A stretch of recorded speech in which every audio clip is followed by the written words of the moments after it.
Kecantikan Ken Dedes yang melegenda sesungguhnya bermula dari sepenggal kisahnya yang dimuat oleh kitab Para Raton. Kitab itu mengisahkan bahwa kecantikan Ken Dedes tidak ada yang menandingi dari lereng Kawi Timur hingga Tumapel. Kecantikannya bagaikan sihir yang membuat setiap lelaki yang melihatnya tak kuasa untuk tidak jatuh cinta. Bukan hanya itu, Para Raton menyebutkan bahwa aurat Ken Dedes memancarkan aura yang kuat. Saking kuatnya aura itu sehingga dapat terlihat seperti cahaya yang memancar keluar dari pusat auratnya. Para Raton mengisahkan bahwa sinar yang memancar dari pusat aurat Ken Dedes tersebut adalah tanda bahwa dirinya mempunyai anugerah dewata yang disebut Stri Naraswari. Stri Naraswari sebagaimana dikatakan oleh Empu Loh Gawe adalah pembawa takdir keprabuan bagi lelaki yang memperistrinya. Barang siapa menikahinya akan menjadi raja besar. Takdir itu juga yang akan menjadikan Ken Dedes sebagai perempuan yang melahirkan keturunan raja-raja di tanah Jawa. Mempunyai takdir seperti itu ternyata tidak membuat Ken Dedes hidup bahagia. Kisah hidupnya berselimut prahara. Karma Amamadang yang berhasil dicapainya dalam olah rohani tak juga membuat kisah asmaranya berakhir bahagia. Berkat dan kutuk seolah-olah menyatu dalam dirinya. Karena kisah tentang hidup Ken Dedes tidak tertulis dalam kitab Negara Kartagama maupun pada prasasti-prasasti yang berasal baik dari masa Singasari maupun Majapahit, banyak orang meragukan bahwa tokoh itu pernah ada. Benarkah Ken Dedes hanyalah tokoh fiktif? Seberapa penting peran Ken Dedes dalam sejarah kekuasaan di tanah Jawa? Video ini akan mengungkapnya.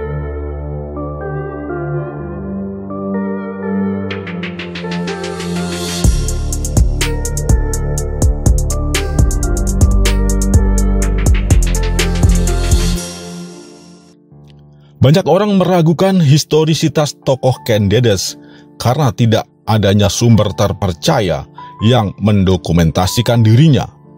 Sumber utama tentang tokoh ini adalah kitab Para Raton yang ditulis setelah Majapahit runtuh.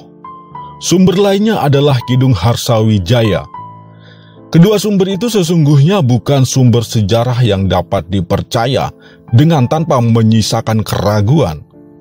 Kisah-kisah di dalamnya diselimuti oleh mitos yang sangat tebal, terutama terkait tokoh Ken Arok atau tepatnya Ken Angrok. Hal itu menimbulkan anggapan bahwa kisah Ken Dedes dan Ken Angrok hanyalah fiksi. Tokoh Ken Dedes sendiri hanya muncul dalam beberapa adegan, yakni saat penculikan dirinya oleh Tunggul Ametung, saat Ken Angrok melihat auratnya yang bersinar, dan saat dirinya menceritakan kematian suami pertamanya, Tunggul Ametung, kepada putranya bernama Anusapati.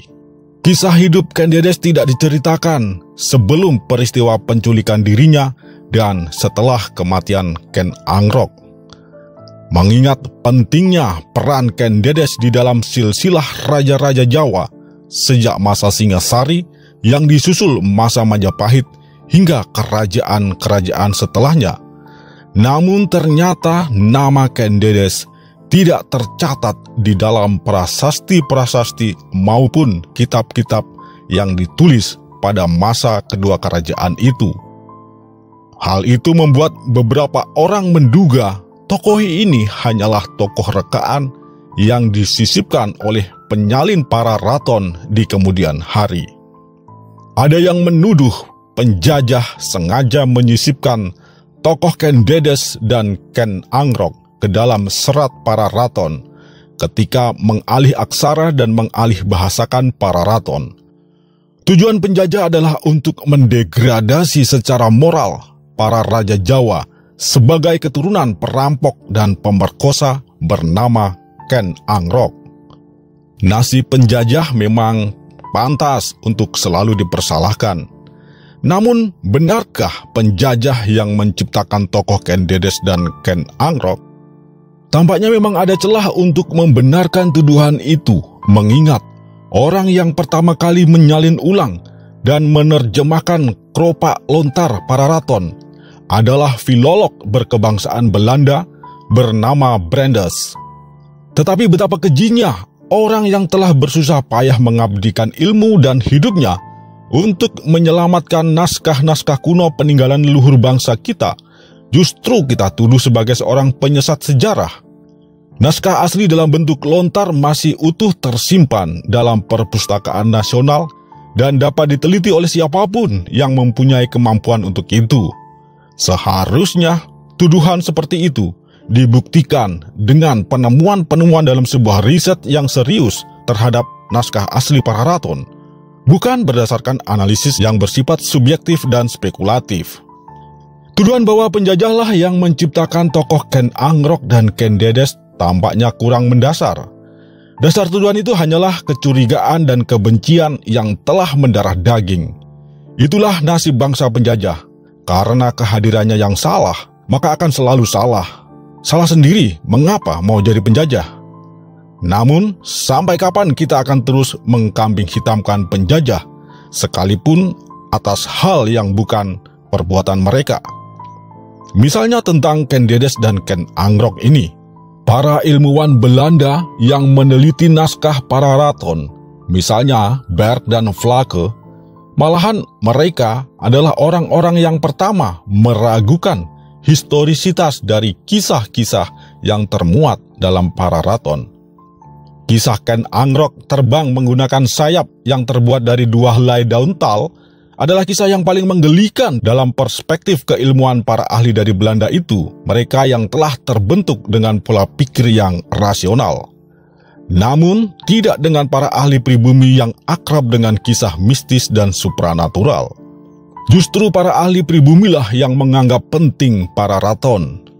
Sejarawan Warsito menilai Pararaton dan kisah tentang Ken Angrok dan Ken Dedes merupakan manifesto politik dari Maharaja Majapahit, yakni Girindra Wardana, untuk melegitimasi kekuasaannya, bahwa dirinya adalah penguasa yang sah karena merupakan keturunan Ken Angrok.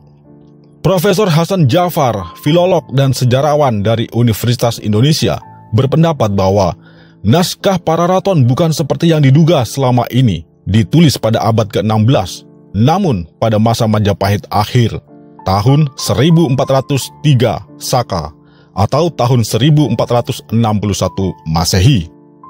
Baik, kita kembali kepada Ken Dedes. Kita lupakan sejenak kebencian kita kepada bangsa penjajah. Seandainya pun Ken Dedes adalah tokoh fiktif, penciptanya adalah penulis Pararaton sendiri, bukan penjajah. Tetapi Ken Dedes sendiri sebenarnya fiktif atau fakta? Mengapa namanya tidak tercatat dalam prasasti manapun? Mengapa negara Kartagama dan kitab-kitab yang ditulis pada masa Majapahit tidak memuat namanya? Dari kitab Pararaton kita mengetahui bahwa kerajaan Tumapel, Singasari, dan Majapahit sesungguhnya diperintah oleh 2 wangsa, yakni Wangsa Sinelir dan Wangsa Rajasa. Wangsa Sinelir adalah keturunan Ken Dedes dengan Tunggul Ametung yang dimulai dari Anusapati sebagai keturunan pertama. Wangsa Rajasa adalah keturunan Ken Dedes dengan Ken Angrok yang dimulai dari Mahisa Wongateleng sebagai keturunan pertama. Kedua wangsa itu bersatu ketika tahta Tumapel jatuh ke tangan Tohjaya, putra Ken Angrok dengan Ken Umang.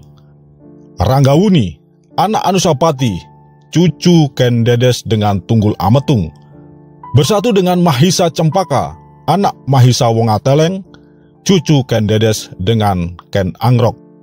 Keduanya bersama-sama menggulingkan Tohjaya. Kedua cucu Ken Dedes dari Wangsa Sinelir dan Wangsa Rajasa itu berhasil merebut kekuasaan dari keturunan Ken Umang. Ranggawuni dari Wangsa Sinelir naik tahta bergelar Wisnuwardana, berdampingan dengan Mahisa Cempaka dari Wangsa Rajasa, bergelar Narasinghamurti. Sejak kematian Tohjaya, keturunan Ken Angrok dengan Ken Umang tidak terdengar lagi.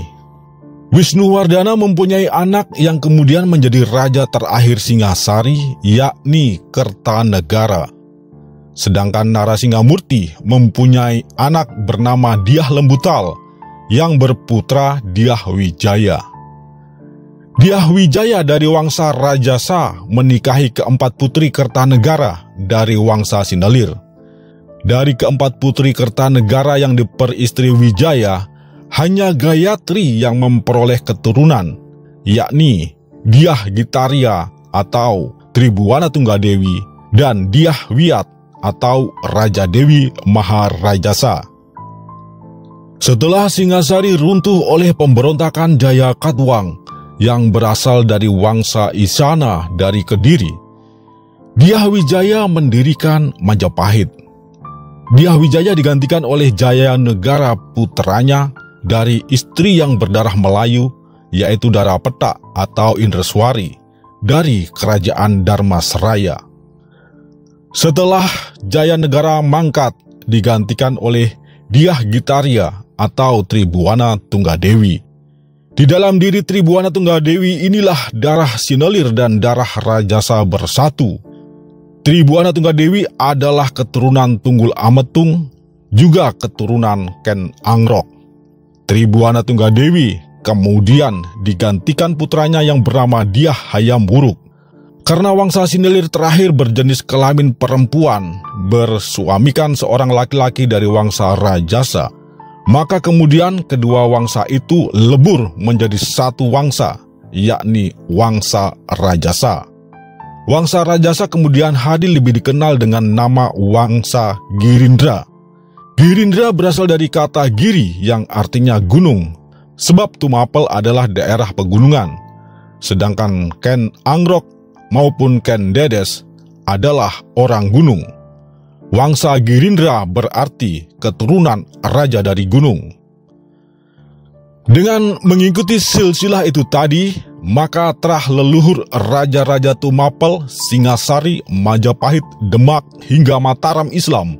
Lebih tepatnya bukanlah dari keturunan Ken Angrok, melainkan Ken Dedes.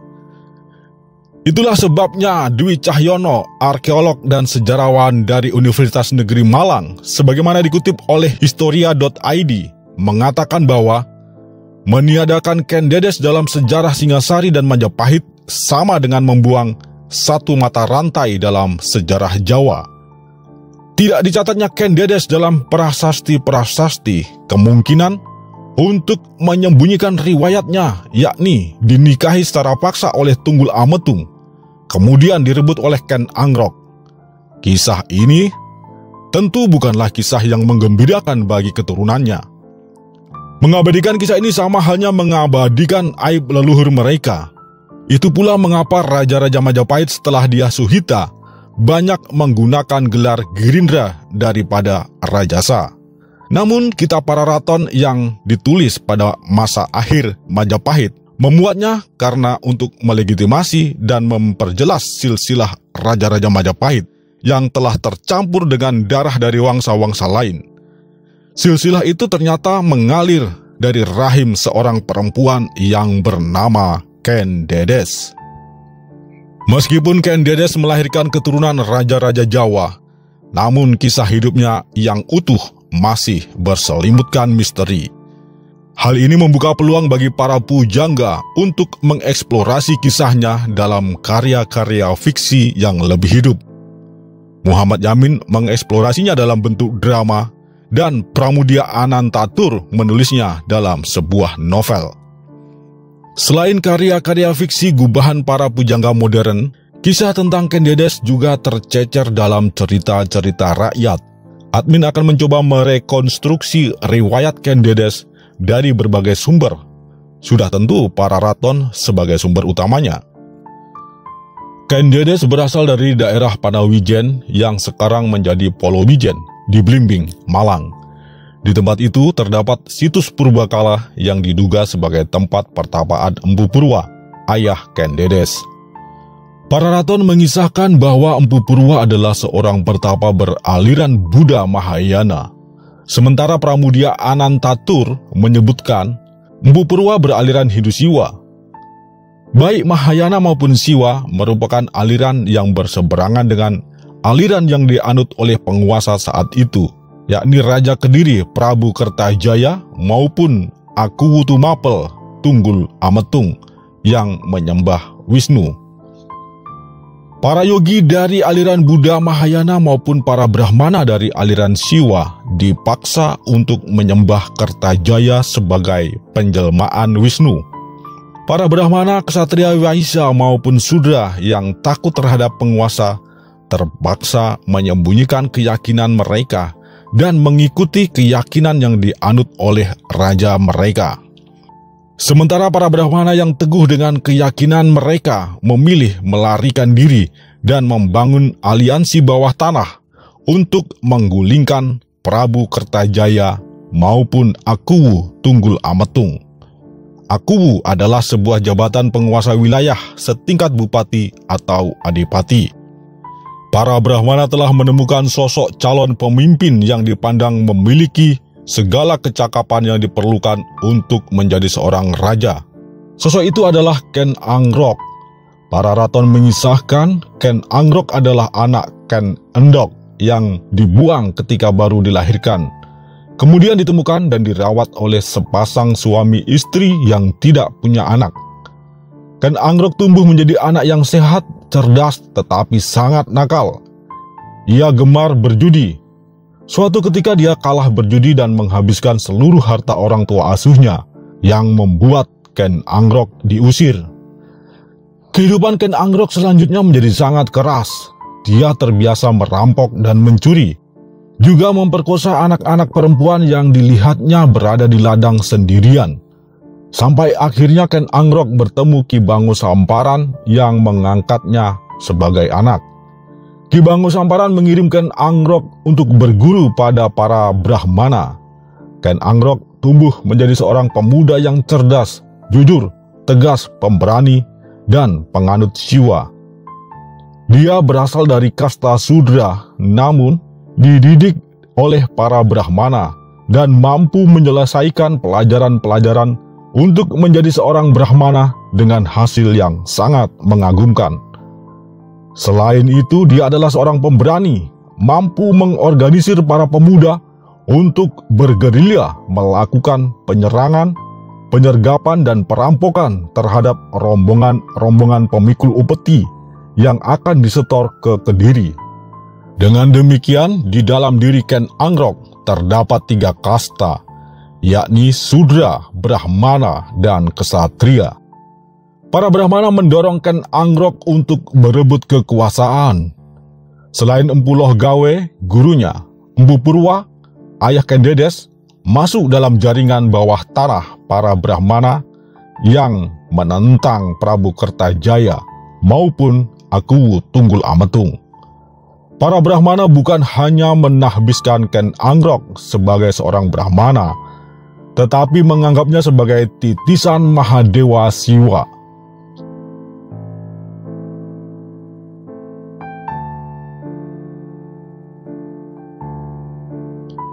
Empu Purwa tinggal di sebuah ladang milik petani di Palawijen. Meskipun dia seorang Brahmana, namun dilarang untuk menerima murid sebab berbeda aliran dengan para penguasa. Akhirnya dia menjadi pertapa. Empu Purwa awalnya adalah seorang Brahmana beraliran Siwa, tetapi kemudian menganut Buddha Mahayana.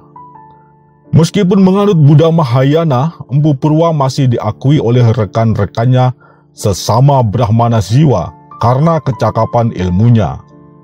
Di pertapaan itu, Empu Purwa hidup bersama seorang anak gadisnya yang sangat cantik bernama Ken Dedes. Istrinya telah meninggal. Ia mempunyai anak Ken Dedes sebelum memeluk Mahayana dan menjadi pertapa. Di pertapaan itu, Ken Dedeslah satu-satunya yang menjadi muridnya. Ken Dedes dididik menjadi seorang Brahmani. Di bawah bimbingan ayahnya, Ken Dedes mencapai tingkat karma amamadang dalam olah spiritualnya. Karma amamadang adalah olah rohani seseorang untuk memutus karma samsara. Kecantikan Ken Dedes sangat termasyhur mulai dari lereng timur Kawi hingga Tumapel. Menurut tradisi tutur yang hidup di kalangan masyarakat Polowijen hingga saat ini, sebelum menikah dengan Tunggul Ametung, Ken Dedes pernah bertunangan dengan seorang pemuda bernama Joko Lolo. Joko Lolo artinya seorang pemuda yang tidak mempunyai ayah, juga tidak mempunyai ibu. Muhammad Yamin dalam naskah dramanya menganggap Joko Lolo ini adalah Ken Angrok, sehingga mengisahkan bahwa Ken Dedes dan Ken Angrok sebenarnya telah lama saling mencintai sebelum peristiwa penculikan Ken Dedes oleh Tunggul Ametung. Sementara Pramudia Anantatur tidak menyinggung tentang cinta pertama Ken Dedes, namun justru mengisahkan bahwa cinta pertama Ken Angrok adalah Ken Umang, anak Bangus Samparan, ayah angkatnya. Menurut tradisi tutur, Joko Lolo berwajah buruk namun sangat sakti. Dia meminang Ken Dedes untuk diperistri. Dedes maupun Empu Purwa tidak enak hati untuk menolaknya secara langsung, tetapi dengan memberikan syarat yang sangat mustahil bisa dipenuhi kepada Joko Lolo, yakni membuatkan sumur yang dapat memenuhi kebutuhan seluruh penduduk Panawijen dalam waktu semalam sebelum ayam berkokok. Jaka Lola menyanggupi. Di luar dugaan Empu Purwa, ternyata Joko Lolo hampir menyelesaikan pembuatan sumur itu pada tengah malam. Melihat hal itu, Empu Purwa meminta penduduk desa untuk menutup padi meskipun masih tengah malam. Bunyi tutuan padi membangunkan ayam-ayam sehingga berkokoklah semua ayam di kampung itu. Bunyi ayam-ayam berkokok bertanda bahwa pagi telah tiba. Sementara Joko Lolo belum menyelesaikan sumur yang dibuatnya. Joko Lolo tahu bahwa dirinya telah gagal memenuhi syarat untuk menikahi Ken Dedes. Namun, dia juga tahu kegagalan itu karena sabotase yang dilakukan oleh penduduk kampung. Joko Lolo mengutuki kampung itu bahwa sumur-sumur akan kering dan gadis-gadis di desa itu akan menjadi perawan tua. Setelah mengucapkan kutukan itu, Joko Lolo pergi dan tak pernah kembali lagi. Aku Tunggul Ametung belum mempunyai seorang permaisuri, sekalipun mungkin telah puluhan atau ratusan perempuan digagahinya. Perempuan-perempuan dari kasta Sudra dapat diambilnya kapan saja dia mau untuk memuaskan kama atau nafsu birahinya. Kemudian dapat dibuang kapan saja setelah tidak dibutuhkannya lagi. Tunggul Ametung mendengar cerita tentang kecantikan Ken Dedes. Dia bersama rombongannya pergi ke Panawijen untuk meminang Dedes. Namun ketika Ametung tiba di rumah Dedes, ayahnya, Empu Purwa, sedang menghadiri undangan para Brahmana, yakni penahbisan Ken Angrok menjadi seorang Brahmana. Tunggul Ametung tidak sabar menunggu Empu Purwa yang tidak jelas kapan kembalinya. Maka diculiklah Ken Dedes dan dibawa ke Tumapel. Dengan kecantikan dan kasta yang dimiliki Ken Dedes, Tunggul Ametung tanpa keraguan untuk menjadikannya sebagai permaisuri. Sekalipun Ken Dedes tidak pernah rela untuk dinikahi oleh sang Aku Tumapel itu. Namun dia tidak mampu untuk menolaknya. Dia menyadari bahwa pengetahuan dan kebijaksanaan yang tinggi yang diperoleh dengan menghabiskan waktu bertahun-tahun bertekun dalam pengajaran ayahnya, ternyata semuanya itu tidak berguna ketika berhadapan dengan orang yang tidak berpengetahuan dan tak berkebijaksanaan, namun di tangannya digenggam kekuasaan. Ketika kembali ke rumah, Empu Purwa tidak menemukan putrinya. Dia mendapatkan kabar dari penduduk kampung bahwa Aku Tunggul Ametung telah menculik Ken Dedes. maka murkalah dia. Empu Purwa mengucapkan kutukan bahwa Tunggul Ametung tidak akan lama menikmati tubuh Ken Dedes karena akan mati tertikam sebilah keris.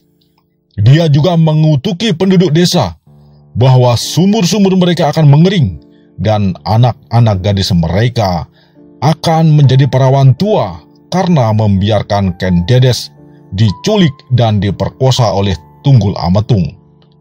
Dia juga mengucapkan doa bahwa meskipun diculik oleh seorang penjahat, Dedes akan hidup bahagia karena mampu memutus karma samsara dengan karma Amamadang.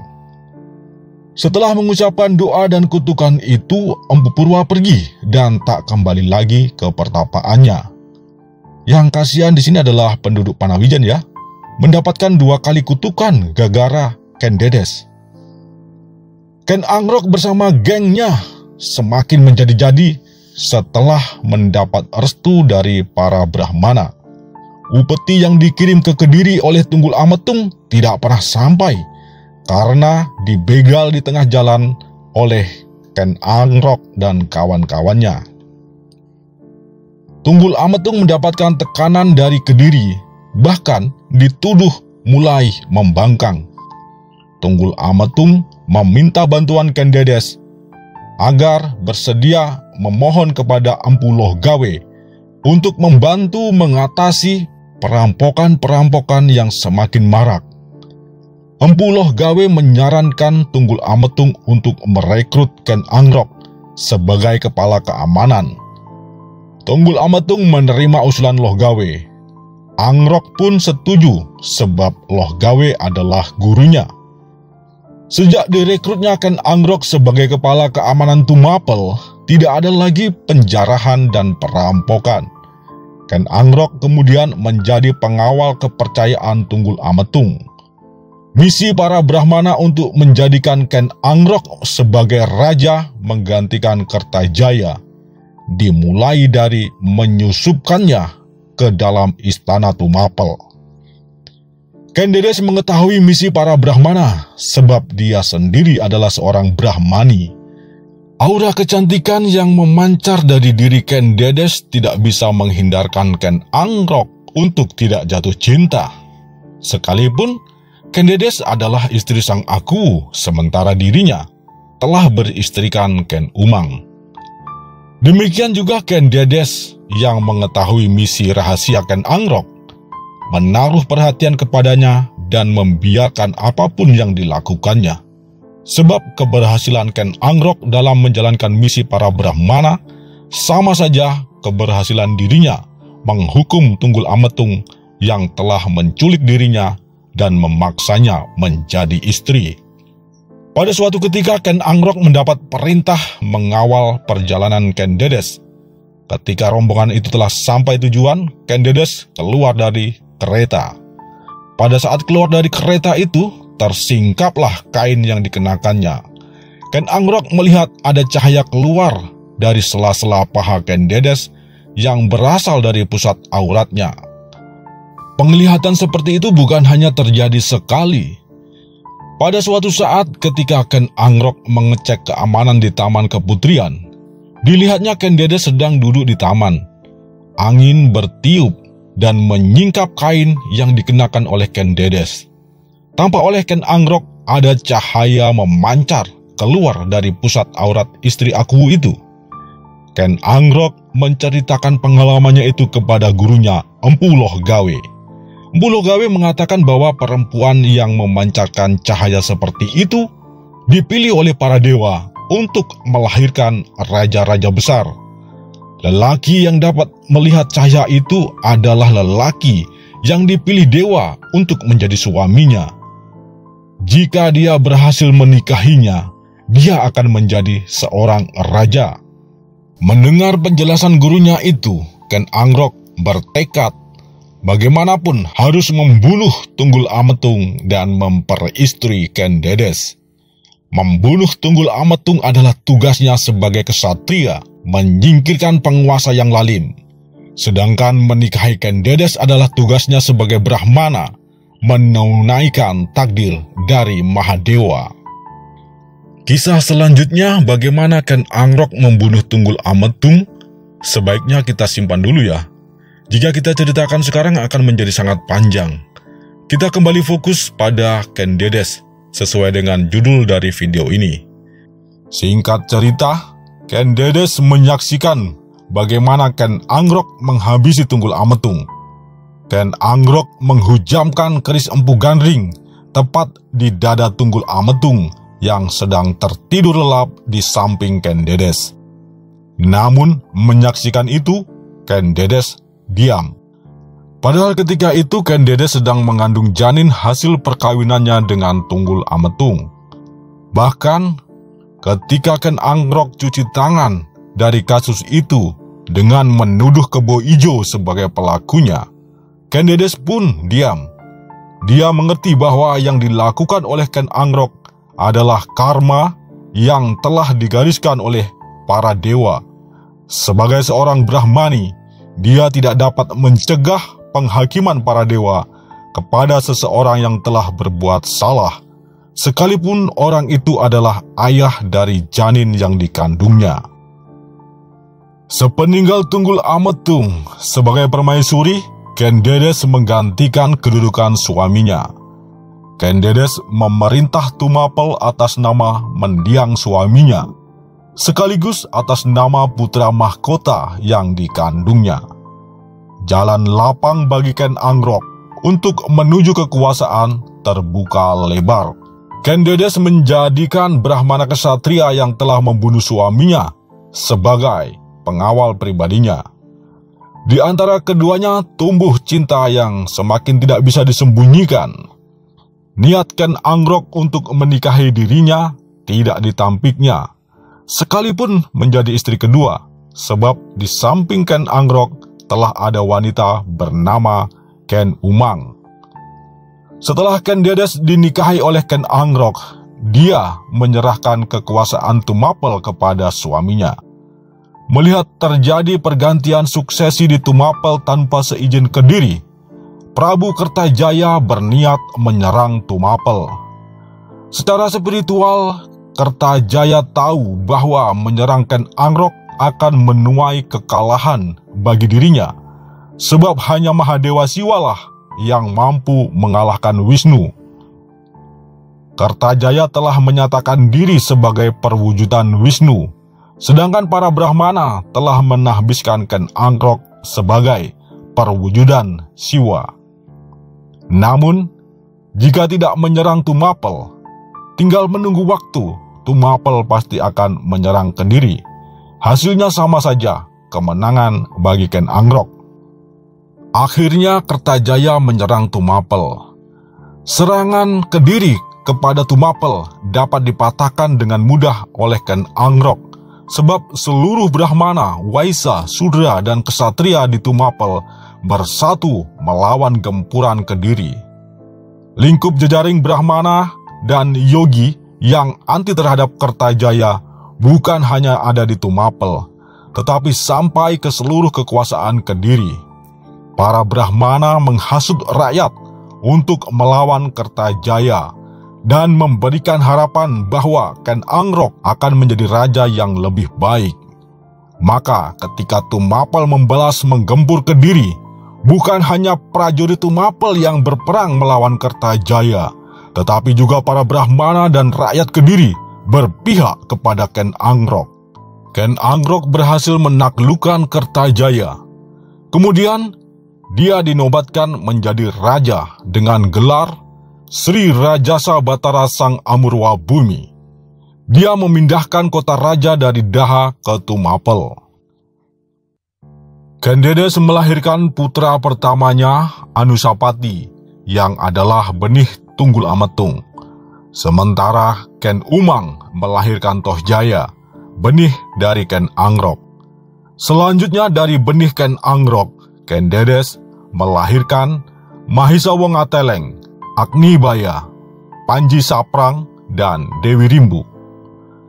Ken Dedes melihat kasih sayang Ken Angrok kepada Tohjaya lebih besar daripada kepada putra-putranya, terutama Anusapati. Anusapati pun merasa bahwa dirinya dianaktirikan oleh Ken Angrok. Anusapati menanyakan sebabnya kepada ibunya, mengapa Sang Amurwabumi pilih kasih. Ken Dedes tidak dapat menyembunyikan kebenaran dari anaknya. Ia mengatakan kepada Anusapati bahwa ayah kandungnya bukanlah Sang Amurwabumi, melainkan Tunggul Ametung. Ayahnya dibunuh oleh Sang Amurwabumi ketika dirinya masih dalam kandungan dengan cara ditikam menggunakan keris buatan Empu Gandring. Keris itu disimpan oleh Ken Dedes. Anusapati memintanya. Ken Dedes pun memberikan. Dia tahu bahwa putranya bermaksud membunuh suaminya untuk membalas dendam. Namun Ken Dedes tidak mencegahnya. Sebagai seorang Brahmani, dia tahu bahwa keadilan dewa harus ditegakkan. Para dewa akan menghukum yang bersalah dengan meminjam tangan manusia. Jika Anusapati dipilih oleh dewa untuk menghukum Sang Amurwabumi karena perbuatannya di masa lalu, yakni membunuh Tunggul Ametung, karma itu adalah kehendak para dewa. Anusapati menyuruh pembantunya untuk menyusup ke istana dan menikam Sang Amurwabumi dengan keris buatan Empu Gandring ketika sedang lengah. Pada sore hari, orang suruhan Anusapati itu mendapati Sang Amurwabumi sedang makan. Dia menikamnya dari belakang. Sang Amurwabumi akhirnya tewas dengan keris yang sama yang digunakannya untuk membunuh Tunggul Ametung. Menyaksikan Sang Amurwabumi tersungkur bersimbah darah, Ken Umang menangis meraung-raung. Namun Ken Dedes hanya diam saja. Anusapati naik tahta, kemudian dibunuh oleh Tohjaya, putra Sang Amurwabumi dengan Ken Umang. Tohjaya dibunuh oleh dua cucu Ken Dedes dari keturunannya dengan Tunggul Ametung dan dengan Sang Amurwabumi, yakni Ranggawuni dan Mahisa Cempaka.